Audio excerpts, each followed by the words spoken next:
다 함께 신앙 고백하겠습니다. 나는 전능하신 아버지 하나님 천지의 창조주를 믿습니다. 나는 그의 유일하신 아들 우리 주 예수 그리스도를 믿습니다. 그는 성령으로 잉태되어 동정녀 마리아에게서 나시고 본디오 빌라도에게 고난을 받아 십자가에 못 박혀 죽으시고 장사된 지 사흘 만에 죽은 자 가운데서 다시 살아나셨으며 하늘에 오르시어 전능하신 아버지 하나님 우편에 앉아 계시다가 거기로부터 살아있는 자와 죽은 자를 심판하러 오십니다. 나는 성령을 믿으며 거룩한 공교회와 성도의 교제와 죄를 용서받는 것과 몸의 부활과 영생을 믿습니다. 아멘. 찬송가 325장 부르십니다.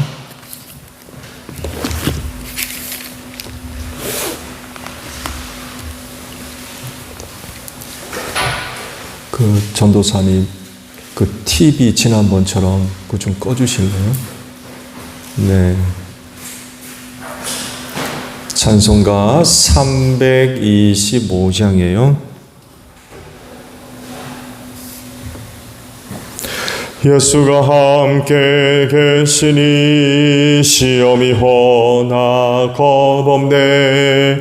기쁨의 근원 되시는 예수를 위해 삽시다.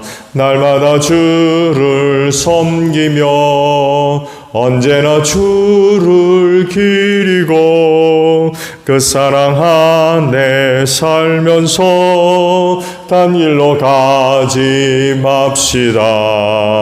이 세상 사는 동안에 주 이름 전파하면서 무한한 복락 주시는 예수를 위해 삽시다.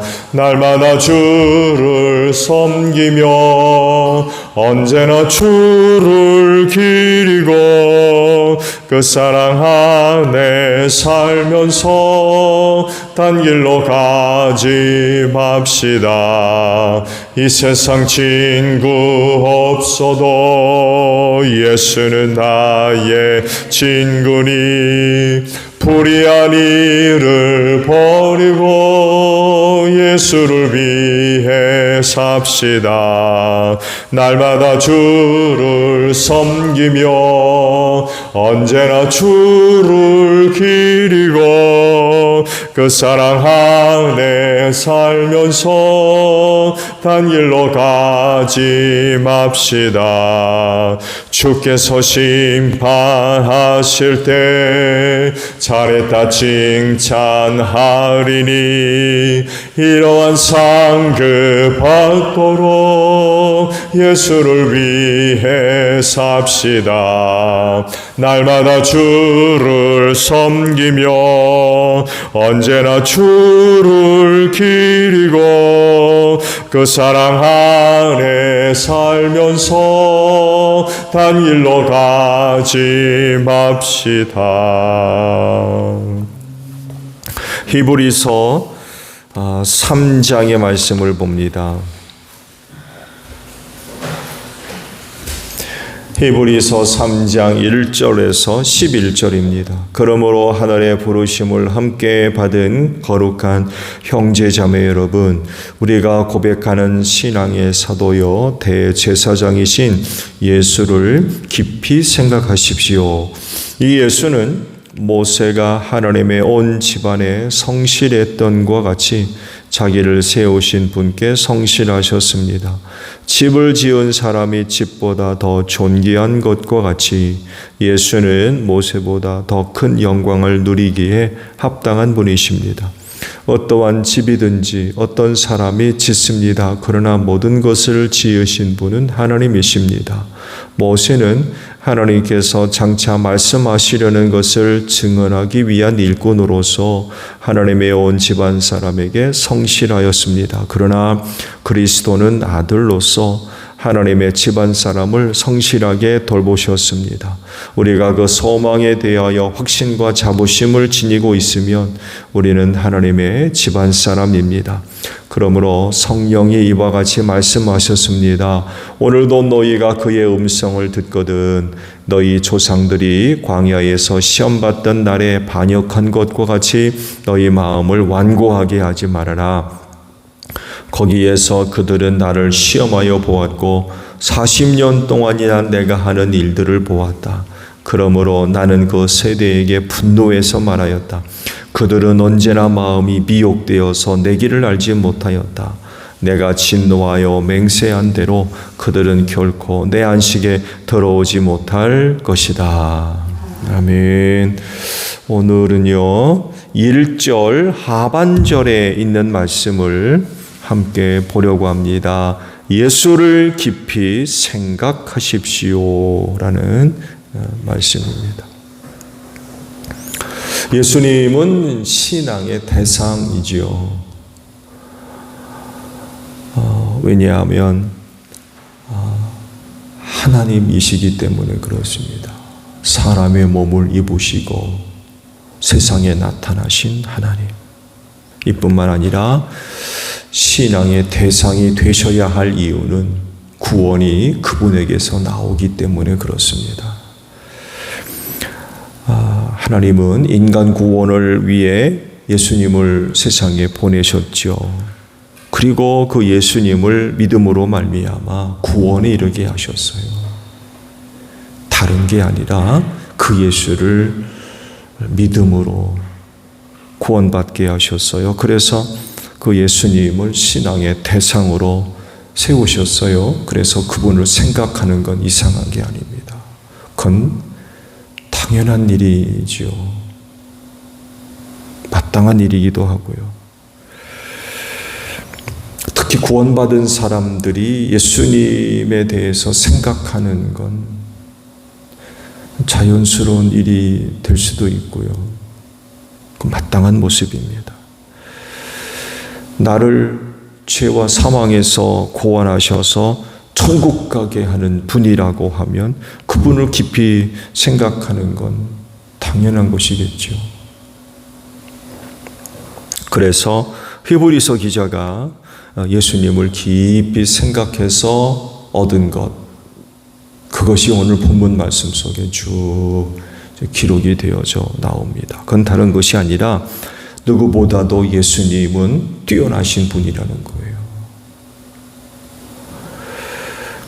이 뛰어남을 누구와 비교합니까? 모세와 비교하고 계세요.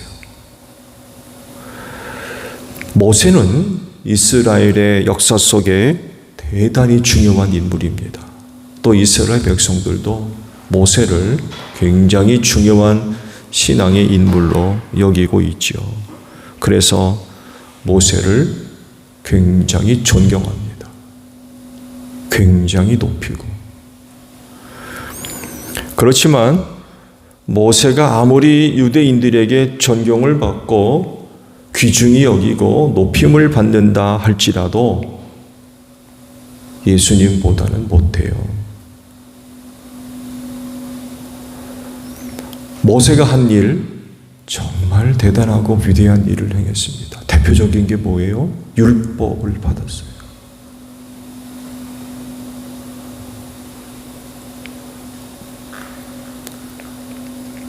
그를 통해서 하나님의 놀라운 역사가 나타나잖아요.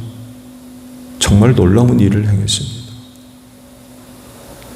그 하나님과 얼마나 긴밀한 관계를 맺었으면 하나님을 뵙죠. 얼굴은 뵙지 못했지만 하나님의 뒤를 보았어요. 정말 이스라엘의 역사 속에 길이 남을 인물이죠. 근데 이 모세와 예수님을 비교하셨는데 같은 건 뭐고 다른 건 뭘까? 히브리서 기자는 모세와 예수님의 공통점을 이렇게 기록하세요. 성실했다. 모세도 성실했고 예수도 성실했다. 이 성실함을 이야기를 합니다. 근데 차이가 있어요. 그 차이를 어떻게 설명하고 계십니까? 일꾼으로서의 성실과 아들로서의 성실의 차이점을 얘기합니다. 그러니까 같은 성실함이지만 그 성실함의 내용이 다르다는 것, 질이 다르다는 것입니다.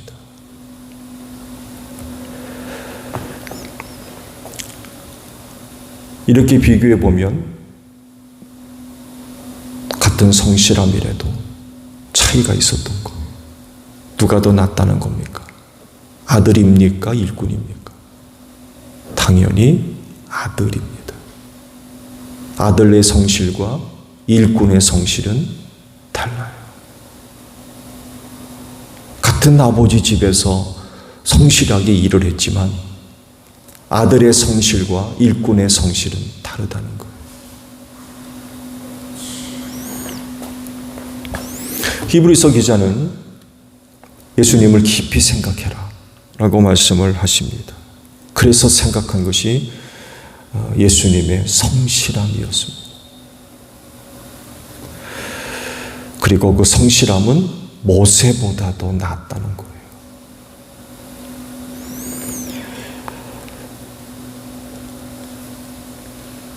아들이었기 때문에 그렇습니다.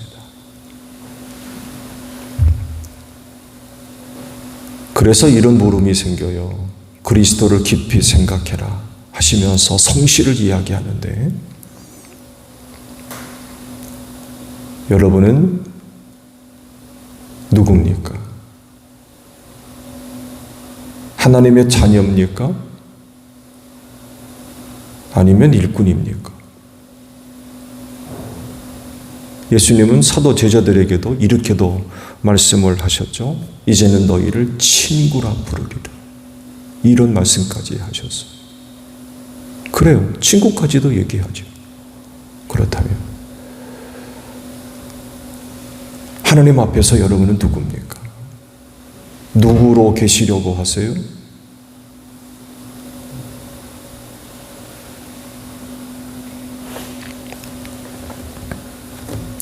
하나님과의 관계에 있어서 가장 높은 친밀감은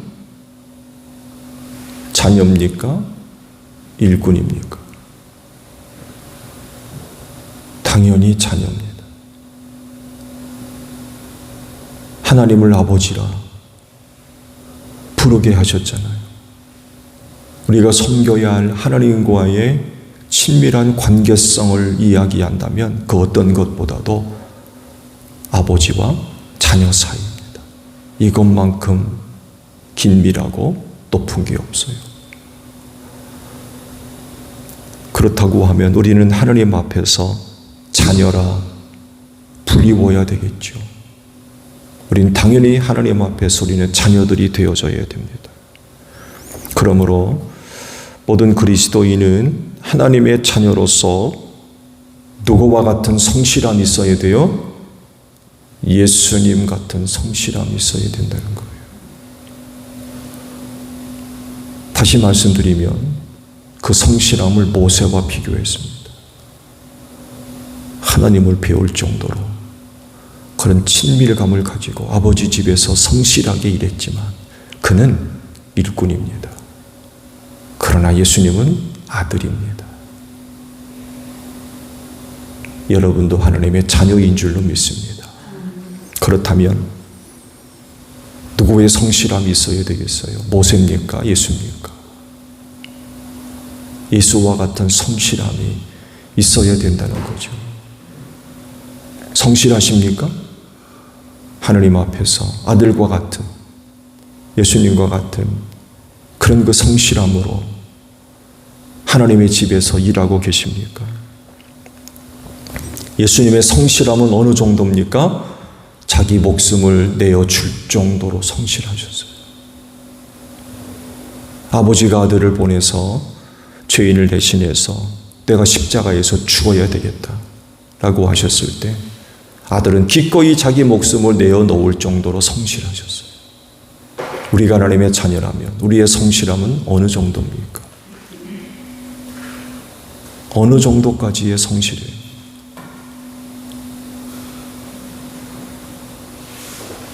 히브리서 기자가 예수님을 깊이 생각해 볼 때에 이거를 생각했던 거예요.